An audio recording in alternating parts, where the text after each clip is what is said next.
সোনা রূপা দ্বারা নির্মিত গাছ, হীরা মানি মুক্তার দেখা যায় পাতা,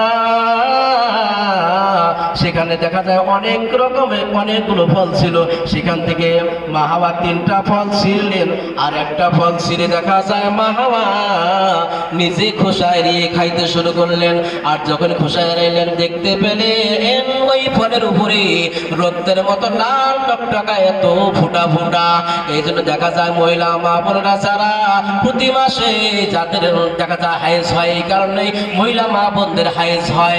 এই জন্য দেখা যায় ওই গন্ধম ফল খাওয়ার কারণে দেখা যায় হাইজ হয় মহিলা মা বোনদের। দেখা যায় ওই সময় মা হাওয়া কি করলেন, আর 2টা ফল নিয়া বাস আদম নবীজির কাছে যাইতে শুরু করলেন। বাস আদম নবীজির কাছে গেলেন, প্রাণপতি স্বামী হে, আমি আপনার জন্য ফল নিয়ে এসেছি। এবার আদম নবীজি খেয়াল করলেন মা হাওয়ার যে সৌন্দর্য চেহারা ছিল, তার চেহারাটা যেন কেন মলিন হয়ে গেছে, আর তার এত সুঘ্রাণ ছিল, এত তার সুশোভিত এত সুঘ্রাণ ছিল, সেই সুঘ্রাণ কোথায় গেল? এবার আদম নবীর ডাক দেয়, কি ব্যাপার, তুমি কি ওই গাছের ফল তুমি ছিঁড়ে এনেছো নাকি? এবার ডাক দেয়, হ্যাঁ আমি সেই গাছের ফল ছিঁড়ে এনেছি, আমি আপনার জন্য এনেছি, আপনি খান। না না না, আমি ওই ফল খাবো না, আল্লাহ তাআলা নিষেধ করেছেন, আমি আল্লাহর হুকুম অমান্য করতে পারবো না।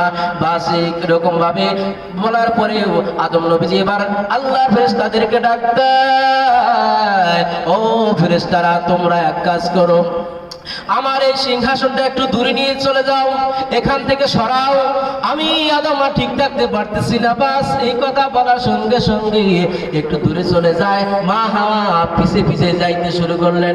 এজন্য দেখা যায় মহিলা মা বোনদের এরকম অভ্যাস আছে না নাই, স্বামীকে কেমনে ভোলানো যায় এই কৌশলটা তাদের অনেক ভালো জানা, পূর্ব থেকেই, শুধু এখন না, পূর্বে থেকেই জানা। এবার বাস মা হাওয়া কি করলেন, জান্নাতের ভিতরে যখন ওই ফল দুটো নিয়া হাওয়া যখন আদম নবীজিকে যখন ডাক দেয়, তুমি খাও না খাও, খাও, এরকম ভাবে যখন কাকুতি মিনতি করে তদুপরে ডাক দেয়, না না আমি সেই ফল খাবো না, সেই ফল খাবো না। দেখা যায় আমি সেই ফল খাবো না। বাস এবার কি করা হলো, বাস শেষ মুহূর্ত পর্যন্ত যখন ফল যখন না খায়, এবার তাকে ইবলিস শয়তান শিখিয়ে দেয়, ওই ফল এইভাবে আদম নবী খাবে না, তোমার স্বামী খাবে না, তুমি এক কাজ করে জান্নাতের ভিতরে শরাব আছে সেখান থেকে শরাব এনে দাও।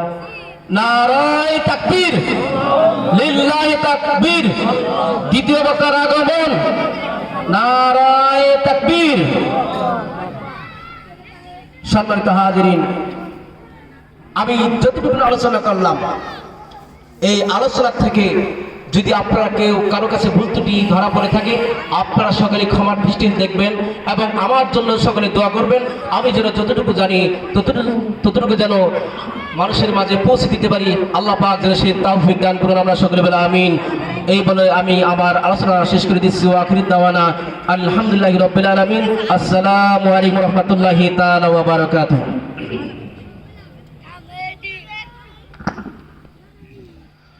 ধন্যবাদ মাওলানা মীর সুলাইমান হোসেনকে তার সুললিত কণ্ঠে কোরআন ও হাদিসের গুরুত্বপূর্ণ তাকরীর পেশ করার জন্য। সম্মানিত তাওহীদি মুসলিম জনতা, যারা এখনো বাহিরে রাস্তাঘাটে দোকানপাটে অবস্থান করতেছি, মেহেরবানি পূর্বক আমরা স্টেজের কাছে এসে বসে পড়ি। আমাদের মাহফিলের সম্মানিত দ্বিতীয় তাফসীরকারক আমাদের মাঝে উপস্থিত, এভাবে আস্তে আস্তে আমাদের মাহফিল শেষ হয়ে যাবে ইনশাআল্লাহ। মাহফিলের এ পর্যায়ে আপনাদের সম্মুখে কোরআন ও হাদিস থেকে গুরুত্বপূর্ণ তাকরীর পেশ করবেন আজকের মাহফিলের সম্মানিত দ্বিতীয় আলোচক হাফেজ মাওলানা কারি আজিজুল হক সাহেব, ইমাম ও খতিব বাইতুর রহমান জামে মসজিদ মেহেরপুর। আমি হযরতকে কোরআন ও হাদিস থেকে গুরুত্বপূর্ণ তাকরীর পেশ করার জন্য মাহফিল ইন্তেজামিয়া কমিটির পক্ষ থেকে সবিনয় অনুরোধ জানাচ্ছি।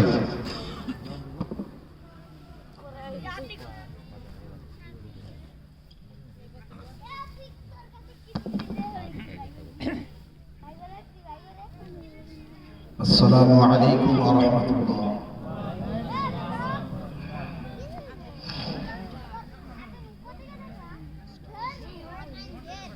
أعوذ بالله من الشيطان